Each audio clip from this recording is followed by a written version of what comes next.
Ini adalah pemilu terkotor, terburuk bahkan dalam sejarah Republik ini. Demokrasi yang didominasi oleh partai politik ini nggak sehat. Gitu. Ini sebenarnya cara yang primitif gitu. Di luar negeri udah pakai digital. Terjadi kecurangan atau tidak curang itu presiden bertanggung jawab. Jangan sampai kemudian gelombang kecurangan ini, protes kecurangan ini mengalir makin deras. Kemudian tuntutannya bukan lagi soal kecurangan pemilu, tapi soal melengsarkan presiden. Saya khawatir juga kalau ada yang bilang nggak mungkin lah ini ada TNI, Polri ini setiap ada presiden. Enggak lah, Pak Harto juga dulu ditinggal kok. Itu Gus Dur ngalamin. Soekarno bahkan proklamator loh ditinggal juga gitu. Jadi nggak ada teman abadi dalam politik ini. Saya pesan saya pada Pak Presiden itu agak hati-hati juga. Pesta demokrasi telah usai dilaksanakan. Masyarakat berbondong-bondong menuju tempat pemungutan suara di wilayahnya masing-masing. Tapi kalian juga harus tahu bagaimana proses pemilihan umum yang jujur dan adil, atau membuka cakrawala berpikir kita tentang pemilihan umum yang jujur dan adil. Dan saya akan membahas ini secara langsung bersama pengamat politik. Mau tahu seperti apa pembahasan yang akan saya bahas? Jangan kemana-mana.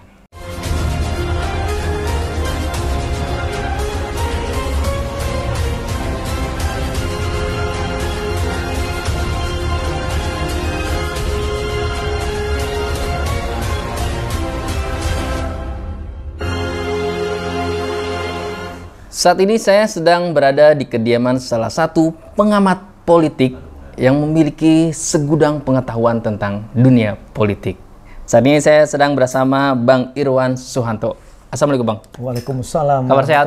Alhamdulillah sehat. Bicara politik nih Bang, yang mana kita baru saja melaksanakan pesta demokrasi, pemilihan umum, presiden, wakil presiden, legislatif, calon legislatif, DPR, DPRD, DPR RI, DPD. Saya ingin kupas tuntas pandangan seorang pengamat politik. Bagaimana pandangan pemilu tahun 2024 saat ini? Setiap pemilu pasti beda warna ya. Iya, beda warna dan beda cerita yang pastinya. Bagaimana penilaian Bang Irwan terhadap jalannya pemilu baru-baru ini?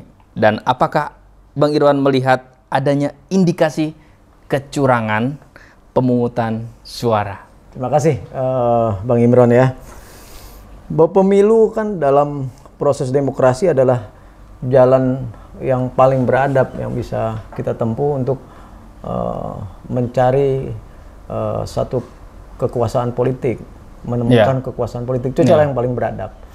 Bahwa kemudian apa yang terjadi pada hari ini pemilu setelah era reformasi sampai kemudian tahun 2004 kita memulai dengan pemilihan presiden langsung. Itu adalah ikhtiar bangsa ini untuk bisa menemukan formulasi yang paling terbaik dalam mencari pemimpin.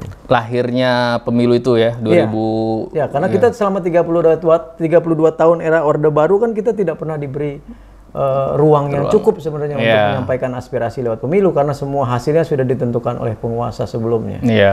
Nah, problemnya adalah bahwa dalam proses pemilu yang dilakukan di era reformasi, selalu saja kita masih menemui kekurangan-kekurangan. Pasti. Setiap pemilu. Iya, tetapi kalau saya ditanya soal pemilu terakhir yang baru saja kita laksanakan kemarin, ini adalah pemilu terkotor. Waduh, terkotor. Terburuk bahkan dalam sejarah Republik ini gitu. Waduh. Kenapa? Karena kita berada di era demokrasi, bukan di era tiran, di era otoritarianisme Orde Baru, di era junta militer yang sangat represif.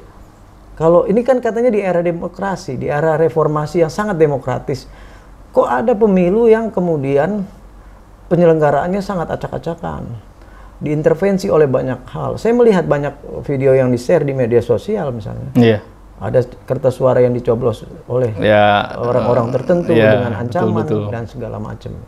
Itu seharusnya tidak boleh terjadi di era yang reformasi seperti sekarang. Kalau di era Soeharto kita mungkin permisif karena memang kekuasaannya sangat represif, sangat tiran. Betul. Tapi kalau di era yang demokratis macam sekarang ini kan menjadi suatu pertanyaan. Kenapa eranya reformasi yang demokratis katanya, tetapi perilaku dan wataknya dalam menyelenggarakan pemilu nggak ada bedanya sama rezim yang represif sebelumnya, yang tiran dan otoritarian gitu. Jadi kalau saya ditanya bagaimana pendapat saya soal pemilu terakhir ini, ya ini pemilu yang paling buruk dalam sejarah. Tingkat keburukan yang Om lihat tuh di mana tuh? Ya bayangkan aja misalnya, contohnya adalah kita diberi ketentuan dalam PKPU kalau nggak salah bahwa satu TPS itu tidak bisa lebih dari 300 sekian orang. DPT? Pemilih. Pemilih, ya. Tetapi dalam prakteknya kan kita lihat itu. Ada yang sampai 700 orang, 800 orang, bahkan ada yang ribuan. Ini kan jangan-jangan kalau kita mengikuti pola yang dilakukan oleh para pihak yang melakukan kecurangan, jangan-jangan DPT Indonesia ini sama dengan DPT India misalnya atau DPT Cina yang jumlahnya sampai bisa miliaran. semiliaran warga kita. Iya. Nah ini kan harus menjadi perhatian karena seluruh elemen dan instrumen kekuasaan seharusnya mengambil jarak dari peristiwa politik. Karena biarkanlah nih, karena ini kan medannya ada di domainnya menjadi domain partai politik. Iya. Instrumen kekuasaan nggak boleh ada yang ikut campur. Bahwa KPU ada lembaga independen yang dibentuk untuk menyelenggarakan pemilu, ya harus independen juga. Independen. Betul. Berarti ada indikasi ketidakindependenan, Om? Selalu ada dalam setiap pemilu. Karena bagaimanapun juga kan komisioner KPU itu dibentuk oleh partai politik. Oleh partai politik lewat mekanisme di DPR kan. Jadi intervensi kekuatan politik tetap ada. Tapi bahwa bagaimana para penyelenggara pemilihan KPU dari mulai KPU pusat sampai KPPS di daerah itu tetap independen itu kan tergantung orangnya sebenarnya. Nah, ini yang menjadi perhatian kita semua gitu. Bau-bau kecurangan itu pasti muncul. Iya, tapi ini yang paling berat kan, yang paling besar gini. Lalu kalau kita lihat ini beberapa kawan misalnya di tim pemenangan 01 atau 03, salah satu dua paslon yang lain ini kan kesulitan mengakses misalnya. Masyarakat sendiri saya juga beberapa kali mencoba mengakses situs KPU lumayan sulit. Nah ini kan dengan biaya dan anggaran sebesar itu seharusnya tidak ada kendala-kendala. Servernya terlalu banyak yang membuka pengaruh itu atau ada indikasi lain itu? Ya, semua indikasi kan ada. Kalau dalam politik kan kita nggak boleh percaya sama kebetulan. Bisa aja dibuat-buat gitu. Selalu kita harus berpikir itu karena dalam politik semua bisa terjadi. Seharusnya servernya juga sudah siap. Iya, kemungkinan apapun yang terjadi seharusnya sudah sangat siap karena diberi anggaran yang luar biasa besar, otomatis dia harus siap. Harus berpikir. Harus bisa menangani sebanyak KPPS itu untuk membuka akses itu. Bukan cuma KPPS tapi rakyat. Karena pemilu adalah pesta demokrasi bagi rakyat, maka rakyat harus diberi hak dan kesempatan untuk mengakses hasilnya. Ini problem besar kalau rakyat nggak bisa mengakses gitu. Nah, repotnya kemudian muncullah berita-berita lewat media sosial. Ya. Ini menimbulkan keresahan sosial yang terus berlanjut sampai sekarang. Seharusnya kalau jika memang tidak siap memberikan satu akses seperti itu, ya tidak akan aja. Bayangkan misalnya contohnya sekarang, kalau misalnya tim pemenangan salah satu paslon di luar 02 yang mengklaim sudah menang lewat quick count itu menyampaikan hasil penghitungan suara versi tim pemenangan lebih dipercaya sama publik ketimbang pernyataan-pernyataan resmi KPU. Jadi itulah masalah yang kemudian muncul adalah terjadi distrust, terjadi ketidakpercayaan pada penyelenggara. Nah ini repot. Besok kalau KPU mengumumkan yang sebenarnya juga rakyat jangan-jangan ragu juga, ini bener apa enggak gitu. Lalu bicara quick count, Om. Saya lihat itu quick count tuh jam berapa ya? Siang lah. Itu udah muncul angkanya tuh langsung melonjak tinggi, Om. Nggak proses misalkan 1%, 2%, nggak melalui proses itu langsung muncul gitu. Ya, secara ideal kan itu emang seperti itu atau gimana? Sebenarnya kan secara ideal quick count itu dilakukan gunanya adalah untuk memberi ilustrasi kepada kita tentang peta kekuatan hasil pemilu. Problemnya di Indonesia quick count itu dipakai untuk menghancurkan mental lawan, sehingga kemudian lawan mengendorkan pengawasannya, yang bisa mengakibatkan kemudian terjadi perampokan suara di mana-mana. Itu yang terjadi hari ini. Di beberapa pilkada saya lihat quick count bahkan memang dilakukan untuk itu, khusus untuk itu, untuk menghancurkan mental lawan karena sudah merasa kalah, dikendorkan pengawasannya, kemudian terjadi penggarapan dan perampokan suara di mana-mana. Oh, jadi ada. Nah, sekarang kalau soal saya nggak mau ikut campur apakah quick count yang mana yang dilakukan kawan-kawan lembaga quick count dari ini, motivasinya yang mana gitu ya. Tetapi kalau kita lihat berbanding, apakah dia berbanding lurus nggak dengan hasil situng KPU? Beberapa kali terjadi disparitas yang sangat tajam antara situng KPU dengan hasil quick count. Nah, kalau secara teknis misalnya, kalau sesama peneliti, pertanyaan kita adalah bagaimana sih mekanisme Anda menentukan TPS sampling itu? Belum atau tidak, saya tidak tahu ya. Itu tidak memberikan informasi. Ini loh teknis survei quick count itu. Problemnya adalah nanti akan ada pertanyaan siapa yang biayain itu. Sama kalau misalnya survei, lembaga survei kemudian merilis hasil survei itu berpegang salah satu ilmu yang melekat dalam survei itu adalah ilmu statistik, dan dalam ilmu statistik yang paling melekat adalah subjektivitas, maka hasilnya akan subjektif. Kepentingan politik yang mana kita melihat. Problemnya kalau misalnya ini kan ada ketidakpercayaan, pasti ujungnya adalah siapa yang danain. Berarti lembaga-lembaga survei itu bisa dikategorikan subjektif? Loh, pasti subjektif karena hasil survei berbasis pada statistik, sedang statistik itu subjektif. Dan masyarakat belum mengetahui kalau itu subjektif? Ya, itulah tugas orang-orang untuk menyampaikan bahwa survei itu pasti subjektif. Apalagi survei politik ya, dalam kepentingan politik yang mana yang kan, contoh gini, hasil surveinya Prabowo menang. Ya. Buat orang yang dukung Prabowo, itu akurat. Jika salah satu paslon itu mengetahui itu tidak terlalu objektif, kenapa mereka langsung ada ya tahun lalu lah contohnya ya kan, tahun ini juga udah menyatakan kemenangan gitu. Sah-sah saja kalau misalnya, tapi itu kan mengganggu stabilitas sosial, stabilitas politik. Kemudian ada sebagian orang yang karena ketidaktahuannya percaya pada quick count, sebagian orang lagi yang percaya kemudian memilih untuk menolak hasil quick count. Nah, ini yang harus diperhitungkan oleh semua instrumen kekuasaan ini, termasuk instrumen pengaman, misalnya dari polisi, TNI. Wah, ini bisa menimbulkan gejolak sosial dan nggak mungkin bisa menimbulkan konflik horizontal.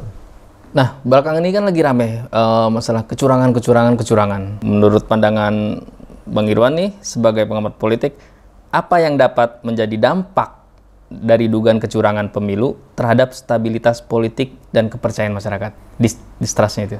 Iya, gini Bang, dampaknya. Rakyat kan pengen tahu apakah suara saya sampai ke atas dengan benar. Yeah. Kalau di simpang-simpangan di jalan, pasti akan terjadi konflik.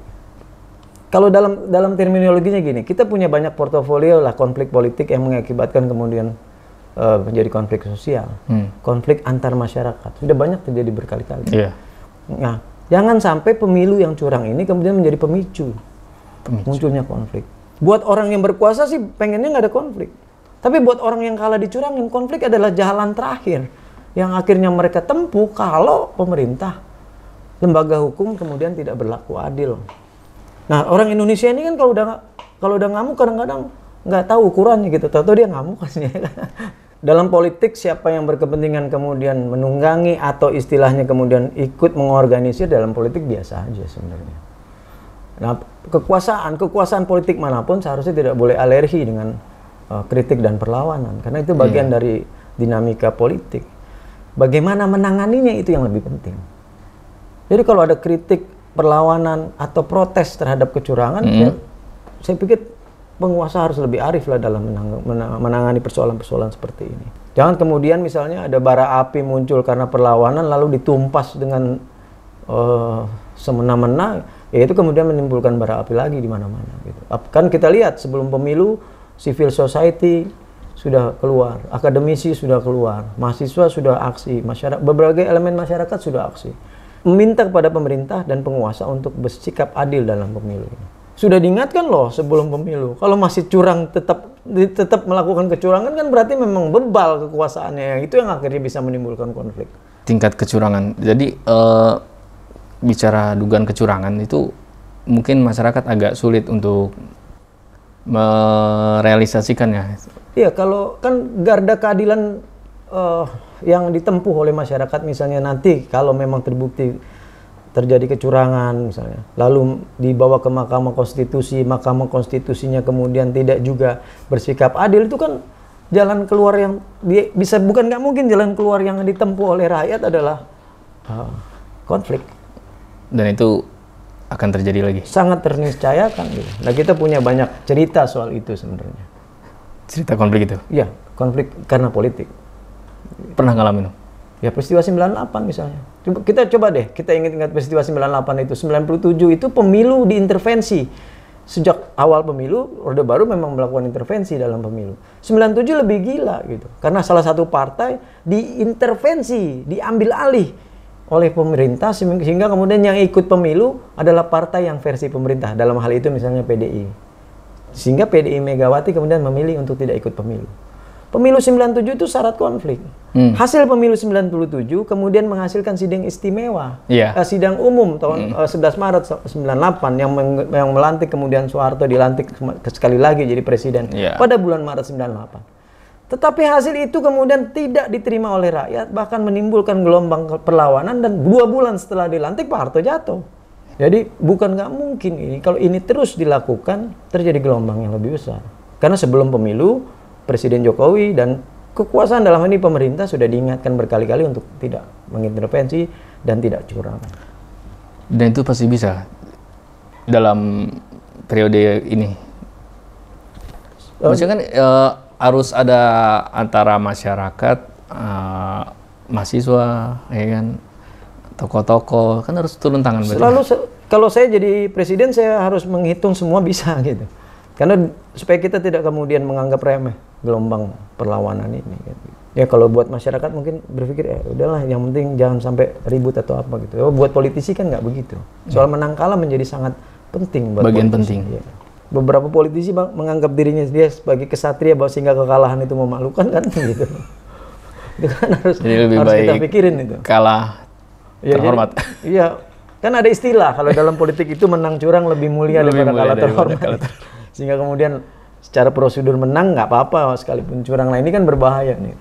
Tapi pandangan kecurangan itu ya sebenarnya tidak ada ya di politik itu. Ya secara hukum kecurangan itu harus dibuktikan oleh orang yang merasa dicurangi. Gitu. Problemnya adalah ini kan bukan hanya dalam aspek hukum tapi juga aspek sosial. Sehingga kemudian orang bisa melihat kecurangan itu walaupun belum tentu akurat ya, belum tentu valid. Karena di medsos disebut kecurangan, orang bisa terpengaruh.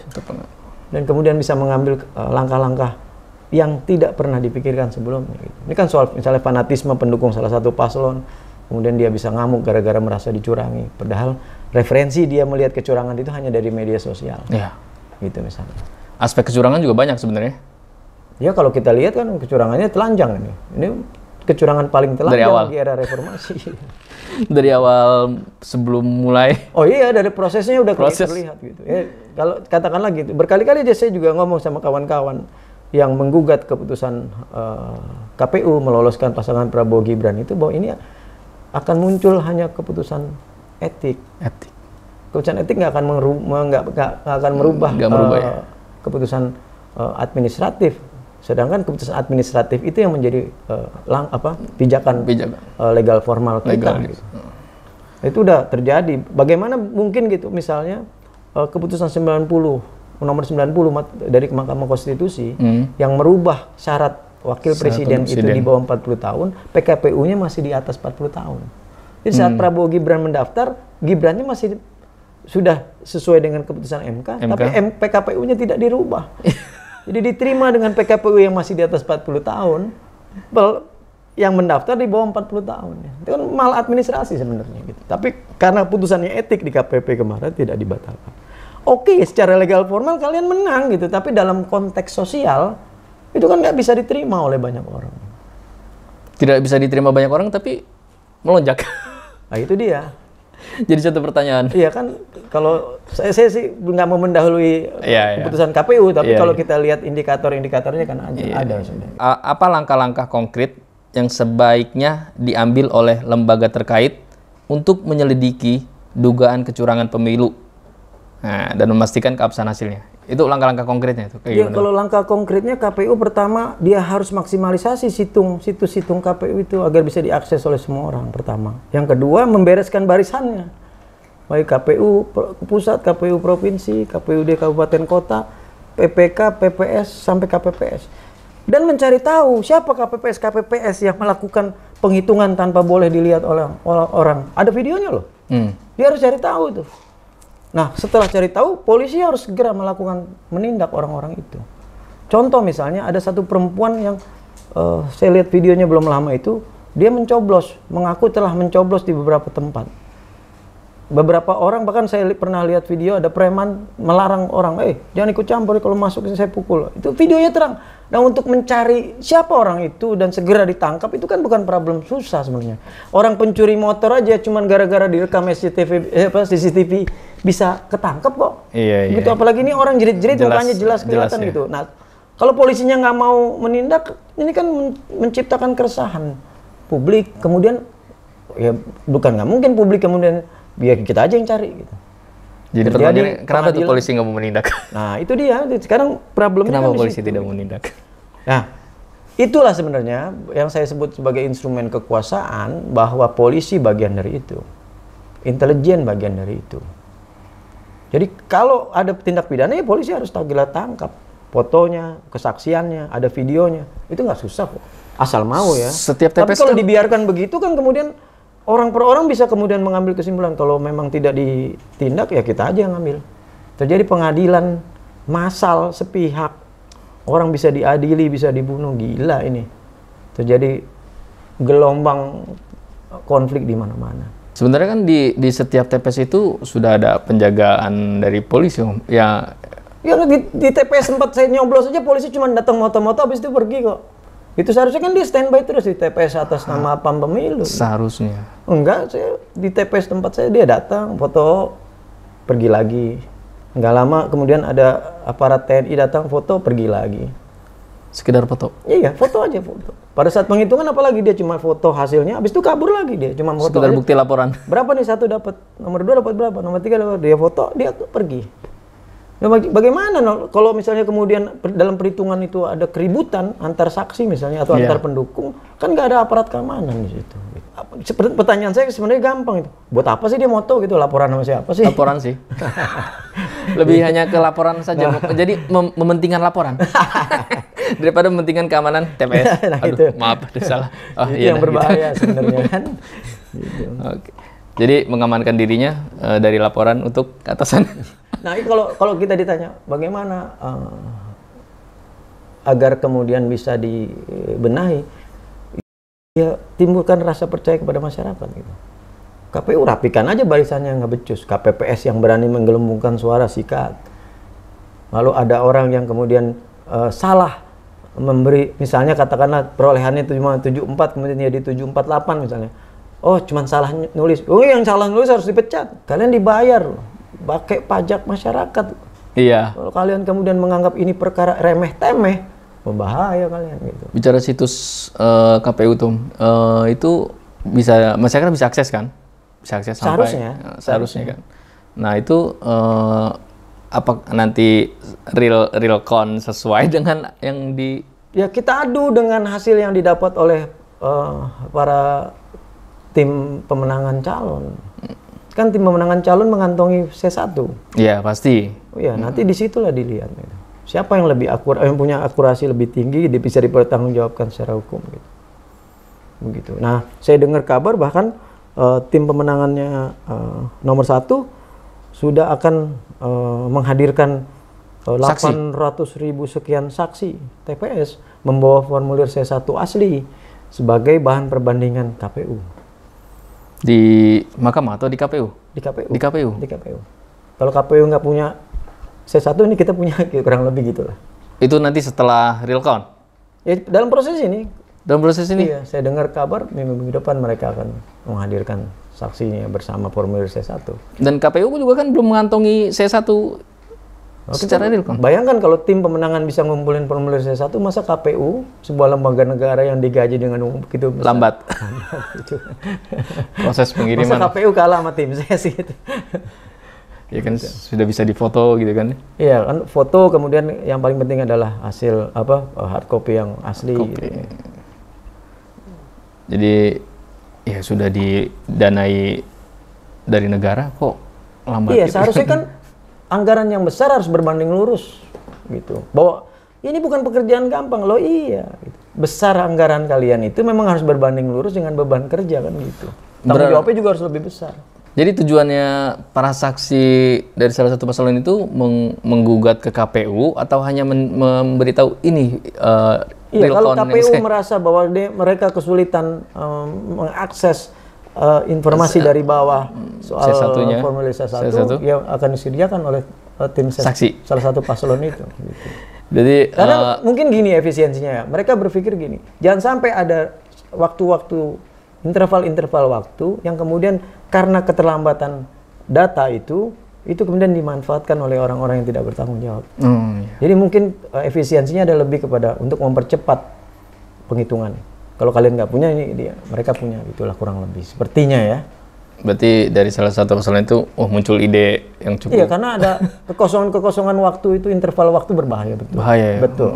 Menurut Bang Irwan nih, bagaimana seharusnya pihak berwenang menanggapi keprihatinan masyarakat terkait dugaan kecurangan ini, terutama dalam mendukung transparansi dan keadilan?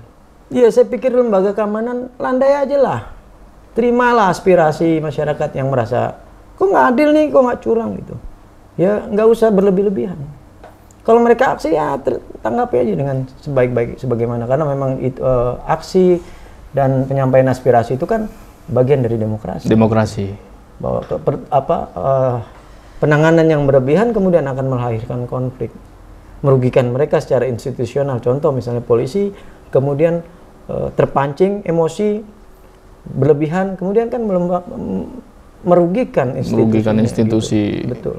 Karena begini, jangan sampai kemudian lembaga-lembaga pengamanan ini, mau polisi maupun TNI. Kemudian melakukan sesuatu yang melahirkan kemarahan kolektif publik, dan itu cilaka gitu. Karena pada tahun 98 contohnya misalnya, tentara dan polisi itu di mana ketemu oleh massa kemudian diamuk. Iya.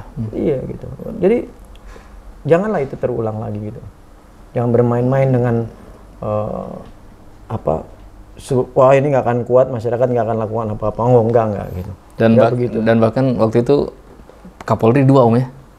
Tahun 2001 kita pernah punya 2 Kapolri. 2 Kapolri.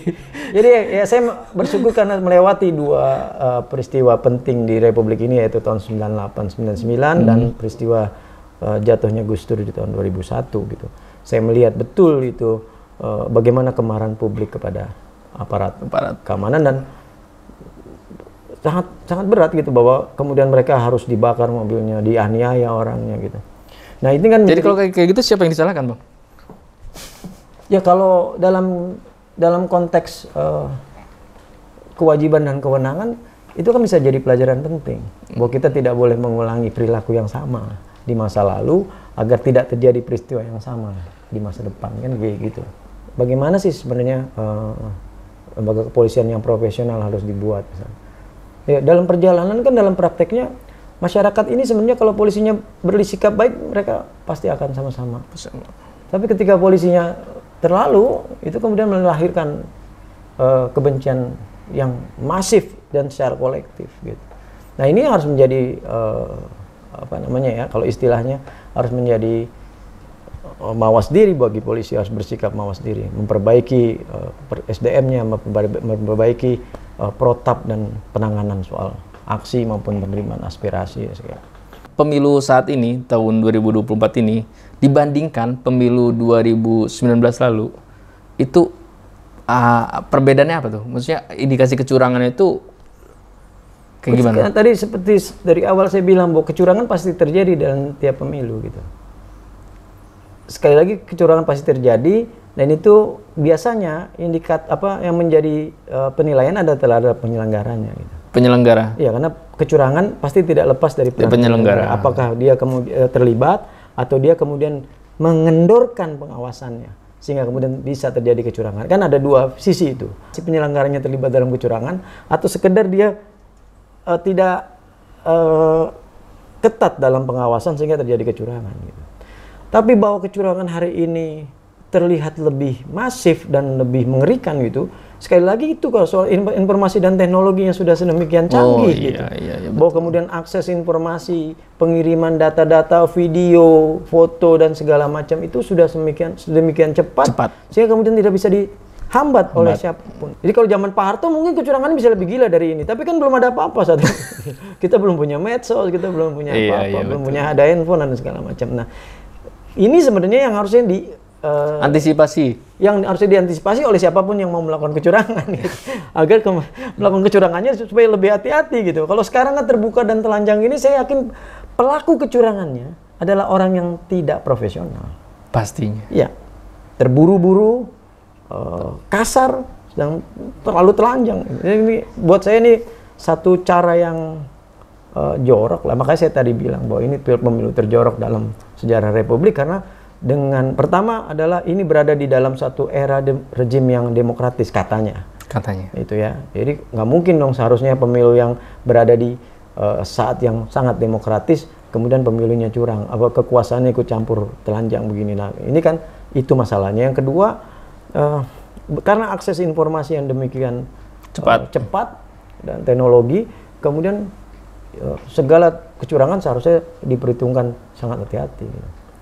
Saya khawatir kalau kecurangan ini dibiarkan, lalu kekuasaan yang muncul akibat kecurangan, saya khawatir legitimasi kekuasaannya yang hilang. Sejak awal. Jadi kalau ibarat bayi, dia sudah mati dari kandungan gitu. Jadi kepercayaan publik kan penting.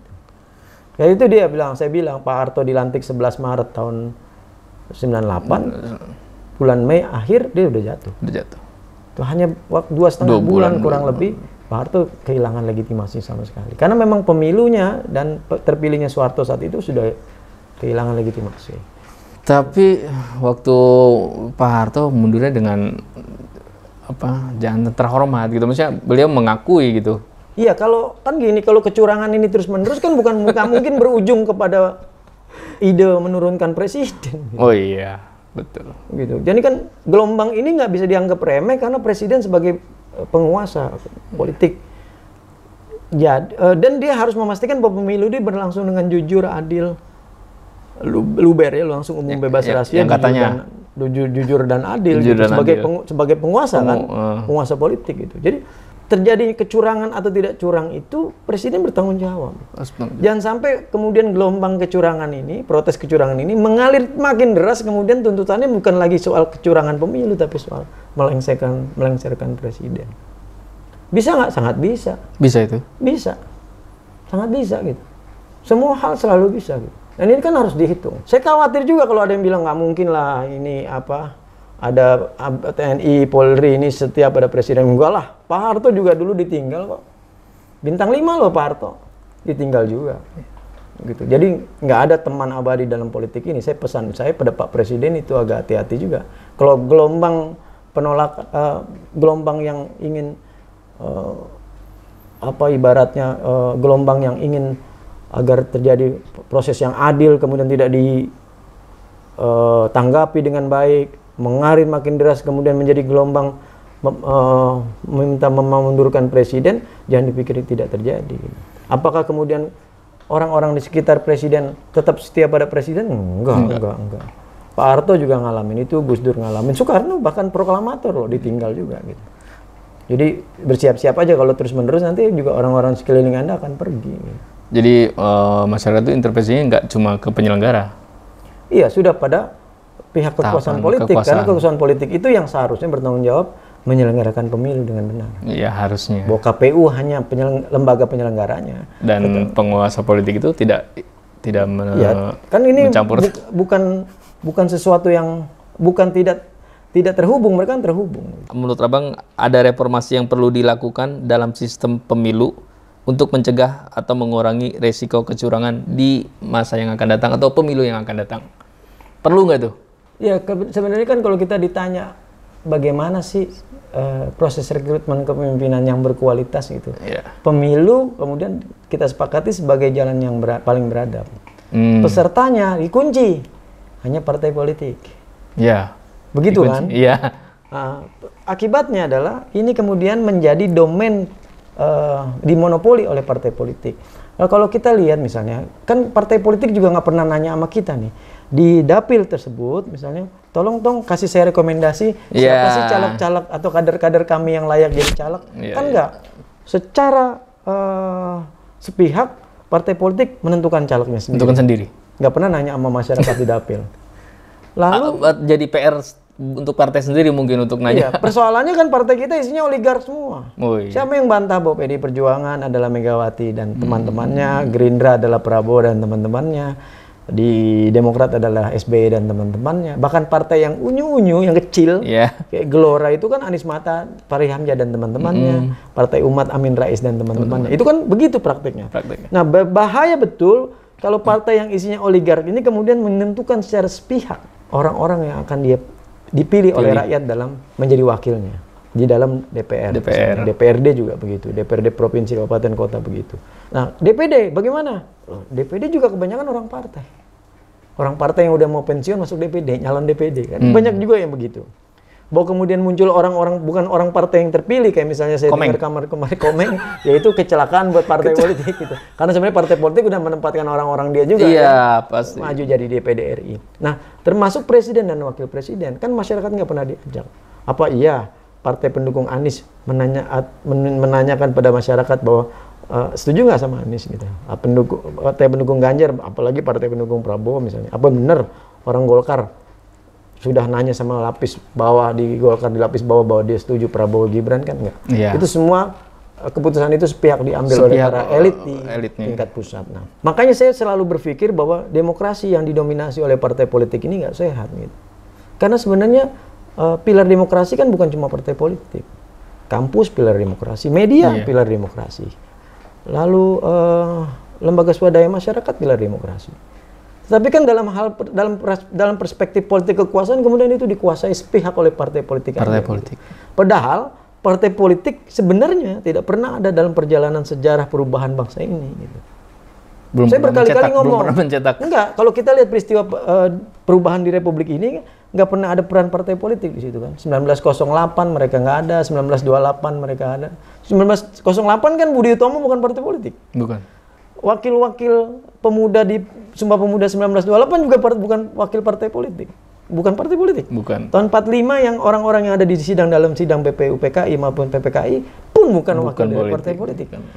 Tahun 65 ketika peristiwa jatuhnya Pak Bung Karno itu pun tidak ada peran partai politik di situ. Tidak ada perannya? Iya. Tahun 98 apalagi kita jadi saksi bahwa 98 nggak ada partai politik ikut campur. Nggak ikut campur. Iya. Jadi dalam proses perubahan Republik ini partai politik tidak pernah terlibat, lalu tiba-tiba mengklaim bahwa dari mereka lah perubahan akan terjadi. Itu agak aneh juga sebenarnya gitu. Kan itu, kita dari satu aspek ya. Jadi kalau saya sih berpikirnya kita harus masuk ke dalam satu era demokrasi tapi tanpa partai politik kalau saya pribadi. Gitu. Tapi jadi, apakah suara saya ini kemudian disepakati oleh masyarakat? Itu kan nggak tahu. Kita punya tiap orang punya pendapat masing-masing. Tapi kalau soal kualitas dari sisi penyelenggara, saya pikir seharusnya kita sudah masuk dalam sistem pemilihan digital. Gitu. Nggak pakai kertas lagi. Itu. Jadi digital, itu nggak bisa direkayasa kalau digital. Gitu. Kenapa belum siap mungkin ya? Bukan belum siap, kan problemnya kan ada dana besar untuk nyetak kertas suara. Dana besar untuk mengadakan kotak suara segala macam. Ini kan ada ini kan problemnya berurusan dengan rente-rente dan operasional. Iya, mencetak kertas suara tuh luar biasa loh banyak. Pasti. Gede bener biayanya. Kenapa sih kita nggak digital aja bahwa semuanya sudah bentuknya sudah digital, touchscreen sehingga setiap pemilih tinggal pilih tik tik tik tik, tik. Ya kan? Itu malah saya pikir akan sangat lebih akurat dan lebih cepat. Cuma problemnya kan ada orang-orang yang merasa bahwa tiap 5 tahun gue dapat objekan nyetak kertas suara nih, masa nggak nyetak lagi gitu lah. Nah ini kan problemnya udah di soal kong kali kong gitu. Kayaknya nggak mungkin bisa dirubah mungkin ya. Ya untuk melahirkan kepemimpinan politik yang lebih baik pasca pemilu dan menginginkan sebuah pemilu yang lebih jujur, adil, ya saya pikir itu harus ditempuh cara itu. Nah itu domainnya presiden sebenarnya. Nah kemudian presiden lah yang seharusnya berpikir ini harus dan DPR saat itu ya. Jadi kalau menurut saya kan disebut rezim itu kalau misalnya rezim Jokowi saya pikir enggak. Rezim itu ya eksekutif dan legislatif. Gitu. Seharusnya mereka yang kemudian berpikir wah ini riskan kalau pakai kertas. Iya. Bahkan dalam istilah saya ini primitif kan. Tahun 655 juga pakai kertas. Jadi sebenarnya cara yang primitif gitu. Di luar negeri udah pakai digital. Tapi waktu itu ada isu rencana emang mau digital. Seharusnya digital, cuma problemnya kan ada pihak-pihak yang merasa terganggu kalau digital kan ini soal, aduh objek kan kertas suara lumayan lah, kurang lebih ya. Mudah-mudahan saya salah gitu kan. Tapi itu enak. Kemudian soal diksi misalnya, saya dari awal nggak setuju diksi pemilu damai, karena pemilu damai itu menurut saya keliru. Seharusnya pemilu jujur dan adil. Gitu. Tapi kan, mohon maaf ini misalnya teman-teman lembaga kepolisian, kemudian teman-teman mahasiswa yang katanya diminta oleh beberapa oknum di lembaga negara meminta untuk mengkampanyekan pemilu damai, menurut saya salah. Seharusnya dikampanyekan pemilu jujur dan pemilu adil. Jujur dan adil. Karena kalau jujur dan adil, saya pastikan akan terjadi damai. Tapi kalau pemilu damai kampanyenya, tapi dilakukan kecurangan, saya pikir nggak akan tercapai. Jujur dan ya pasti itu gitu. Dan itu diksi yang menjadi sesat karena setiap orang yang menggugat kecurangan lalu dianggap mengganggu ketertiban dan keamanan, itu juga bahaya. Yeah. Gitu. Anda mengganggu pemilu damai. Gitu. Padahal yang mau dia dapat adalah mencari keadilan. Keadilan, bukan kedamaian. Iya kan, dia minta keadilannya, tapi lalu dia orang yang minta keadilan dianggap mengganggu ketertiban dan keamanan, kan bahaya gitu. Jadi sejak awal memang ini diskenariokan demikian sedemikian rupa sehingga kemudian agar bisa menutup ruang orang untuk protes. Gitu. Tapi alhamdulillah karena teknologi dan lain-lain itu. Ya itu sekali lagi yang mungkin tidak dihitung soal kecepatan teknologi dan lain-lain. Bicara partai politik, Bang Irwan, sebenarnya seberapa penting sih partai politik itu? Wah, itu tadi kata Bang Irwan nggak terlalu di setiap ini tuh nggak ada campur tangan partai politik di situ, kayak kejadian waktu 98 ya kan, itu nggak ikut campur kan. Nah, apa kita nggak usah lah pakai partai politik atau gimana? Iya, gini. Setiap gagasan dan ide itu kan berada dalam ruang pikiran yang bebas saja orang itu. Nah, tugas sejarah setiap manusia adalah berpikir soal formulasi terbaik bagi masyarakat bangsanya. Nah, kalau bagi masyarakat bangsa kita ini kemudian nanti suatu saat misalnya partai politik kemudian tidak lagi diperlukan, saya pikir kenapa enggak? Sah-sah aja. Sah-sah aja gitu. Dan contoh misalnya pemilihannya lewat mana? Kan bisa aja dilakukan dipilih oleh tokoh adat dan tokoh-tokoh agama setempat. Gitu. Contoh misalnya berapa sih kuota anggota DPR RI dari Maluku misalnya? 4 orang misalnya. Ya silakan tokoh adat dan tokoh agama di Maluku mencari 4 pemuda Maluku terbaik. Diuji. Untuk diuji berkali-kali. Mungkin 1000 orang yang mendaftar tapi hanya 4 yang dikirim misalnya. Contohnya itu yang kemudian menjadi wakil dari masyarakat Maluku. Sehingga nggak ada lagi anak Jawa jadi caleg di Maluku, partainya partai besar lolos karena nomor 1. Itu contohnya gitu kan. Yeah. Dia nggak pernah tidur di Maluku, nggak pernah tinggal di Maluku. Bagaimana dia memperjuangkan aspirasi masyarakat Maluku? Itu yang harus kita cegah sebenarnya kan. Dan nanti jika emang perwakilan putra terbaiknya itu melakukan suatu, ya katakanlah dia kemudian tidak maksimal dalam menjalankan tugasnya menjadi aspirator bagi masyarakatnya, kan dia bisa ditarik kembali pulang. Nah itu sebenarnya lebih baik ya? Iya, musyawarah mufakat sebenarnya. Tapi bukan musyawarah mufakat antar anggota MPR kayak zaman Pak Harto ya.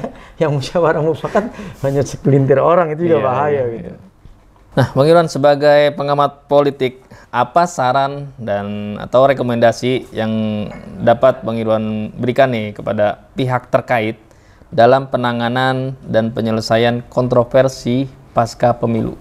Kepada semua pihak saya pikir modal utamanya adalah jujur dulu sama diri sendiri gitu. Penyelenggaranya harus jujur pada diri sendiri, para pesertanya juga harus jujur pada diri sendiri.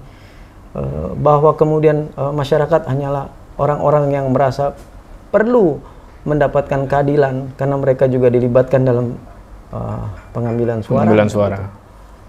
Media juga harus lebih terbuka dalam menyampaikan kabarnya.